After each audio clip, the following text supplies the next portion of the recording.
Let's start on the budget proposal that was released. I want to get your thoughts on it, what you liked, what you didn't like, what you hated, what you would change, just Great. kind of overall thoughts. Yes, that budget proposal is neither new nor bold. You know, the teacher recommendation for a career ladder was something that had been recommended 5 years ago by the Task Force for Education Reform, on which I served on that committee. And we know today that in the state of Idaho last year, for funding for salaries of all personnel statewide from the general fund, we were $208 million short on what was actually being dispersed, or on what was actually being paid. So there was that issue between what was budgeted and what was actually spent by the districts. So where is that money coming from?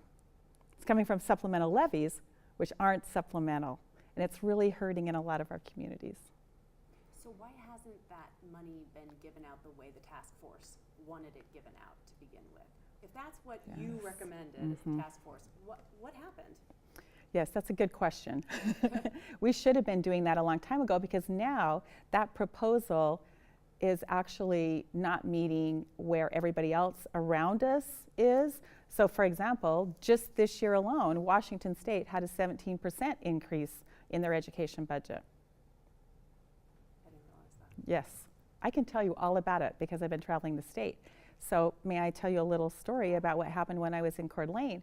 And I was talking with teachers there who had just lost a colleague, and she left after many years. She's a master teacher. She left, went over to Spokane to teach. She got paid for her college board certification, which we're not doing anymore in Idaho and should be. She got paid for that, and she received a $30,000 increase in pay plus her benefit package. So in those border states, particularly up in North Idaho in the Panhandle, that's where we have a huge problem in teacher retention of master teachers.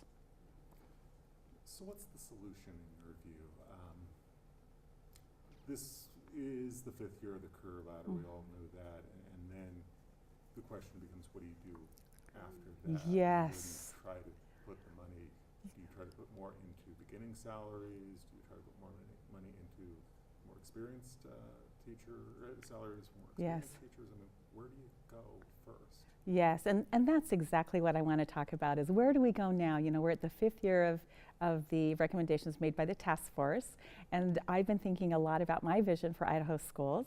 And so what I'd like to see happen is not just money. There are so many other things that we can do and so many things that teachers are asking for. For example, one is time. How do we create time for teachers to create best lessons, to collaborate with one another, to make really authentic assessments of student performance in the classroom? That will help us to increase student performance as well, which is an important point. And then the districts that are having the most problems in getting people have issues like housing. I talked to some teachers down in Burley area.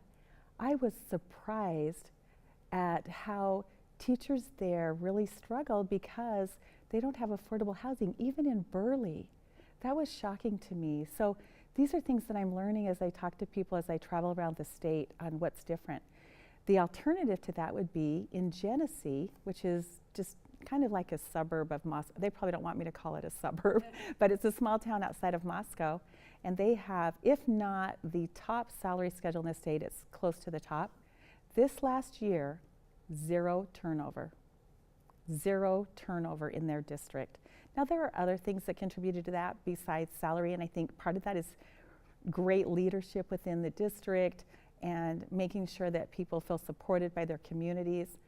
But there are so many different things that we can be doing that are not just money related, but are creative and original and authentic to help teachers.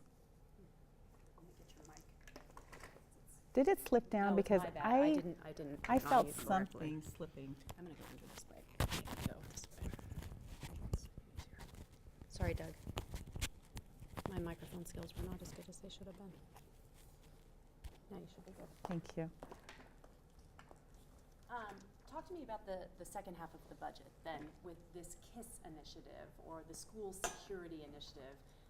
About $19 million of one-time funds, most of that for one-time funds. Well, in your opinion, is it necessary? Is it enough? Is it too little? What do we need to do to make sure we have safe schools? Any proposal that didn't include stakeholder input is bad. And that's what KISS is. In my opinion, that's dead on arrival. If you can't get your School Administrators Association, your School Boards Association, your Teachers Association, and most importantly, the Office of School Safety involved in that conversation, what is it that you've created? You know, you have to have the input of those folks. I've been meeting regularly with the Director of Office of School Safety, and I've learned so much from his expertise on how we can really help students be safe in school, and it's not what's being proposed right now. The other question I would have on that, why wouldn't we work any kind of funding that that office suggests and collaborates with these stakeholders into a budget from that office instead of including it in public safe or in the public education budget? Because as teachers, we want to focus on educating students. Let's leave the safety up to those people who are experts in safety, and they have experts within their office. They regularly partner with public safety people in the community. They go to national trainings regularly. They have an understanding of what's going to best meet the needs of safety. And the other thing that I've learned about that office doesn't just deal with violent acts. They also deal with things like earthquake disasters or other natural disasters that they want to make sure schools have protection from those kind of things. And they go in regularly and do audits in local school districts, so they have a great understanding of what the needs are in individual communities. You know, that's one of the things that really bothers me about this budget, or any budget. You always need to create a needs-based budget. So the first step in a needs-based budget is, what do we need for the highest quality education possible? Number two, what kind of resources do we need to make sure that happens? I don't feel like this is a needs-based budget. I feel like there are some things in there that we should take a second look. For example, one of these would be the mastery premium. You know, maybe we need to look at that and see if that's really the right thing to do for Idaho. I've been talking with longtime veteran educators across the state, many of whom are not going to go through that process to try to receive that premium, which is unfortunate because they are master educators. What are we doing that's inhibiting them from completing that? And why aren't we providing opportunities for all teachers if they meet that qualification in something that is not quite so time consuming for them to complete? Let me go back though to school security if I could. Whether it's in a Cindy Wilson budget proposal, a Cindy Wilson SDE budget proposal, or if it falls under Office of School Safety, what does a school safety plan look like in your view? What does it need to have? I would love, whoops, sorry. I would love to talk about that because I have been researching this very carefully and speaking with experts on it. And the first place we want to look is our school buildings. I cannot believe the state of buildings that I have visited across this state. Many are 100 years old. In Moscow, they celebrate their newest building this year, 50 years old. In Moscow, that is an education community. Everywhere I go, they talk about the difficulty in building new facilities for the 21st century for student learning. We also need to look at preparing buildings that have student safety in mind up to the standard we're talking about today in 2018. There are things that we are talking about today that were not considered when these buildings were first built or designed. And there are now plans specific to school safety design for school facilities that the Office of School Safety was telling me about some of these plans. So for example, you want to look at what entrances you have. Ideally, you want one entrance where everyone has to go through that one entrance and check in. I was at Moscow Middle School, and they've just instituted a new call-in system. So they had parents and students showing up for registration. Every single person buzzed in and had to be let in to that office before they could come in the building. And then the other thing would be multiple exits, but exits only. So if you needed to have a quick exit, you had plenty of exits to make that happen for students. So that would be one place I would definitely look. The other, and this is something we've been talking about all across the state, we know that violent acts in schools have been completed 70% of the time by students within that school. How are we failing those students? These acts are a symptom of an underlying cause. Depression, anxiety, isolation, suicidal thoughts. I learned from the Office of School Safety about suicide by homicide, which is such a tragic thought to think about, but these are children, teenagers who are suffering. How are we helping them? How are we meeting those needs? You know, I also serve on the Board of Correction, and we've been having a discussion on mental health in our prison facilities. And one of the members of the board had been to a conference on mental health, and what he learned at that was if we can get children who have experienced trauma early on, and I'm talking about like in the primary grades, we can actually train their brain with coping skills that can eliminate propensity towards schizophrenia, bipolar disorders, and other mental issues. Once they get older, it's more difficult to make that happen. But children who experience trauma in those early years, and we know there are many that do these days, they want to hide from their feelings. So they want to disassociate from what they're feeling because it's painful, it hurts them, and that's what happens to their mental health. So we have to find a way to get resources to children in the earliest grades to help them, and then smaller class sizes where you can have a relationship with every student in your classroom. Relationships are so important in education. So a teacher can be aware, oh my goodness, little Johnny, I know you've been through some tough times. Let me keep a special eye on you. The custodians, the kitchen workers, the secretaries, they all know about this little guy. They're all watching out for him. You know, you have a sense of community within your school. We don't want schools to be fortresses. We want to be havens of safety for children.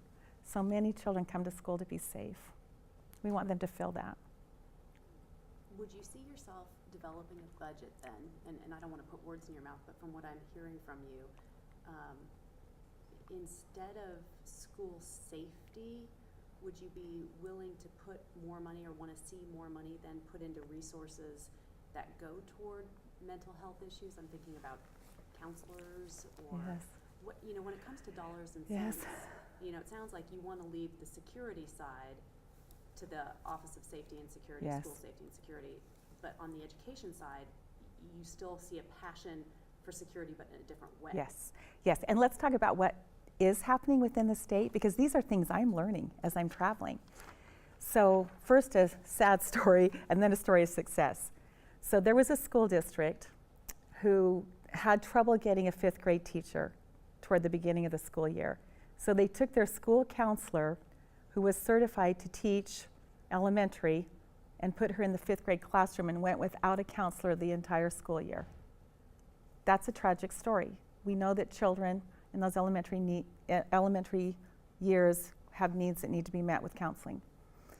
A positive story is happening in Sandpoint, up in northern Idaho in the Panhandle. They actually partner, and this is an area that I really have a vision for, is partnering within your local community.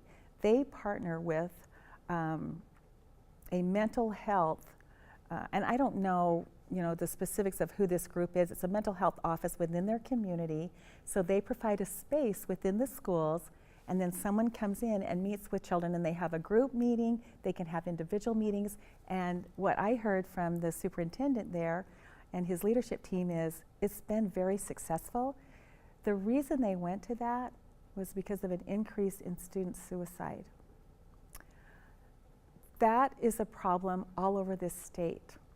Coeur d'Alene, Meridian, Idaho Falls. I'm hearing about this everywhere I go.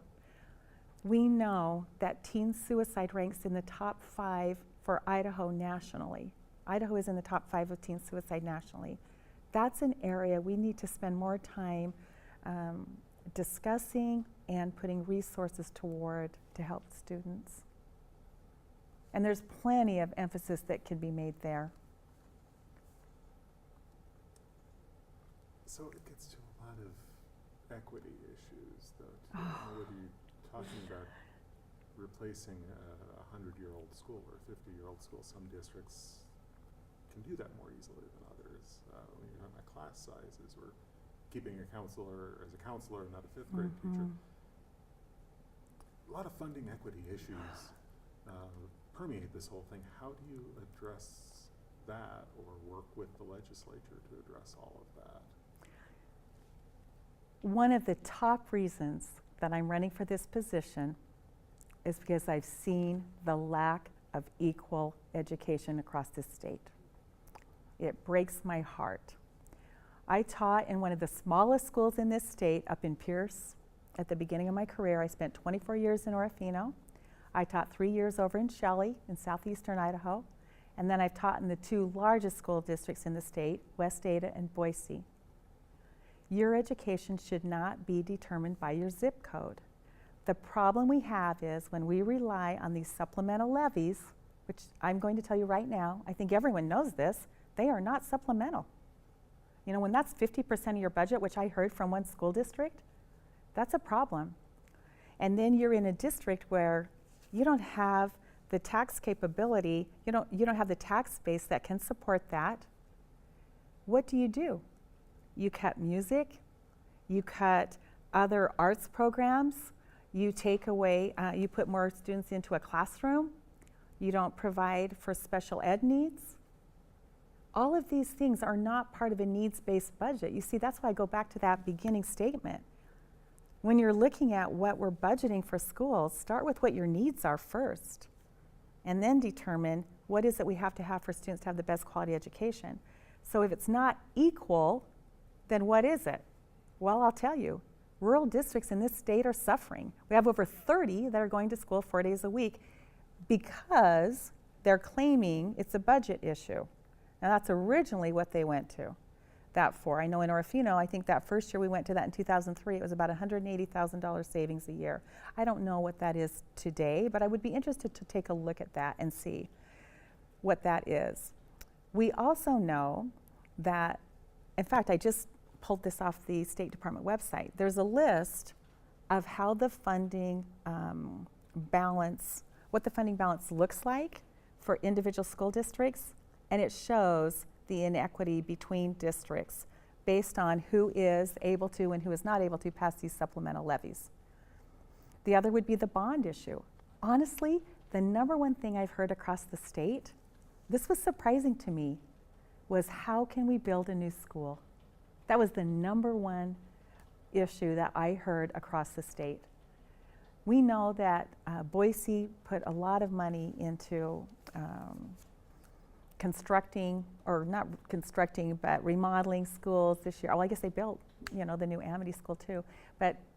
And we know that Meridian they have to build new schools with 800 new students coming in every year. Oh my goodness. But other places around this state, I mentioned Moscow, Burley, oh my gosh, St. Mary's, the St. Mary's Elementary School. The doors to walk into that school, on one side it says girls and on the other side it says boys. It was built over 20 years ago. That's their elementary school in St. Mary's. There's no way they can get a bond passed. So we have to look at how we can help districts, whether it be maybe some kind of matching. If you can get, for example, if you can get, half your funding from your local community, maybe the state could help provide part of that. And, I'm a big believer that when you're taxing people, you need to have a good majority of people who are saying yes to that. I understand that. However, our current rate is too high. Let's at least have a discussion about moving that down to a 60% majority. You know, it doesn't, I'm not even saying a simple majority, but bring that down to 60%. Let me tell you a story about what happened in Burley. So in Burley, they wanted to build a new school and they went to the voters, and the first time, oh gosh, now I think I've forgotten the numbers, the exact numbers. Well, the first time it didn't pass it, I don't know, something like 56%. The second was something like 57%. The third time, oh no, it was 62% and 63%. And they needed the 65% to pass it. So the third time they got the 67%. But that third year later, they were $15 million short from their original plans.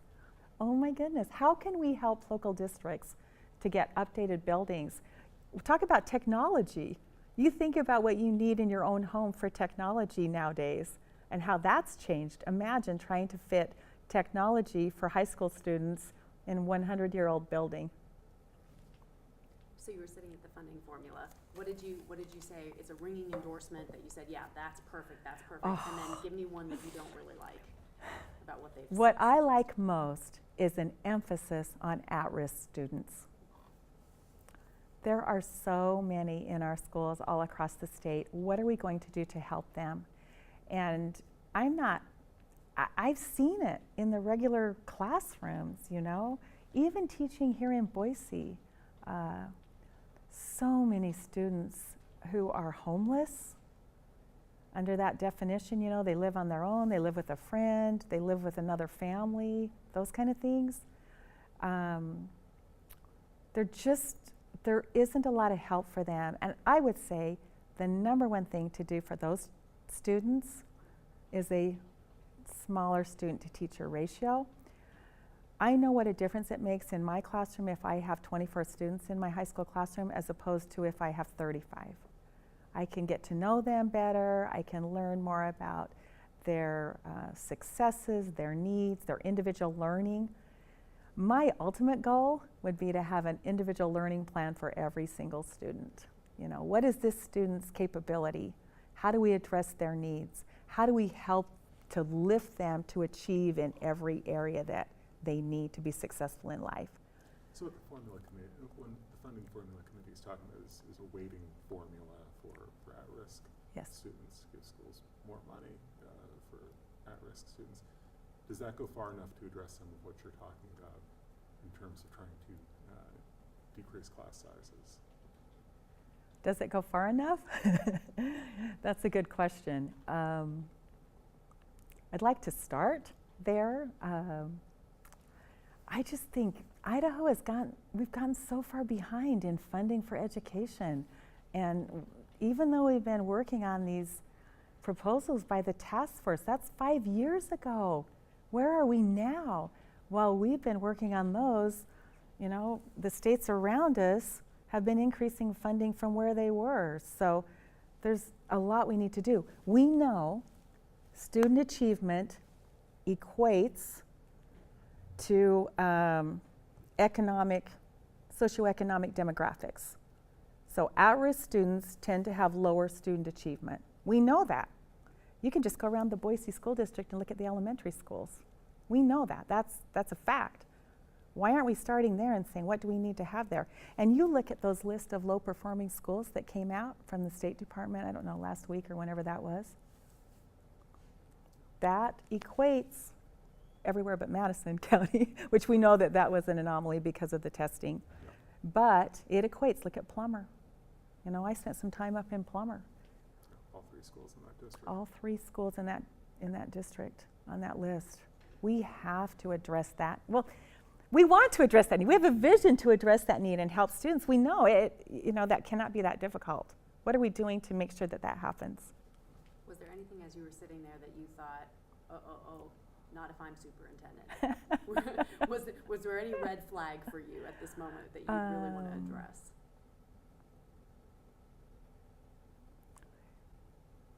Not a terrible red flag, but a couple of issues that came up that I just want to watch and make sure happen. When you get your money matters. You know, if you're beginning a new school year in a building, you have fixed costs. You've already hired your teachers.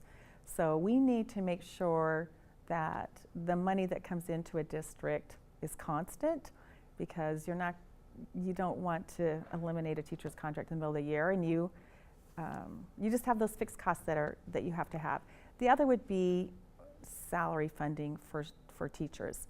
And we worked hard on ensuring that we had something available in the career ladder, and I'd hate to get to this 5th year and not have a plan for where we go from now to make sure that that is solid. We know that districts can go above and beyond that, but guess who's doing that? Districts that are passing these supplemental levies, which makes it hard if you're in a rural community who can't, because it's difficult to recruit and retain good teachers there. Anything we haven't asked? I think that's great. Well, I would love to talk about civics. I know. Sure. Let's talk. What time is it? 4? Let's do it real quick. All right. Yes. Well, it's hard to do it really quick, Yeah, I but know.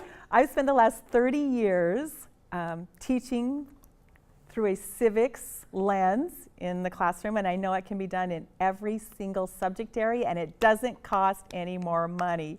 It is simple to add that into everything that we do, and my vision is to have civics in every classroom throughout the state of Idaho, because when you're teaching civics, that means we're treating one another kindly, respectfully. We listen to one another. We respect one another's differences.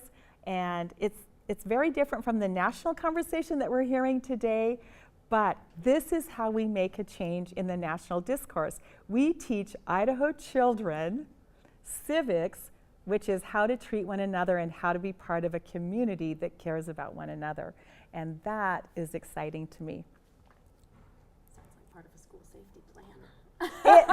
It helps with school safety, it helps with school bullying, it helps with student achievement because you're all gathering together and lifting one another. I was curious what you thought of the civics test requirement that was adopted a couple of years ago, which is a different It is a different beast. angle of civics. I mean, it's more of a civic awareness, government Yes. awareness than a Well, civic discourse. I have given this citizenship test every year in my classroom as a pre and post test.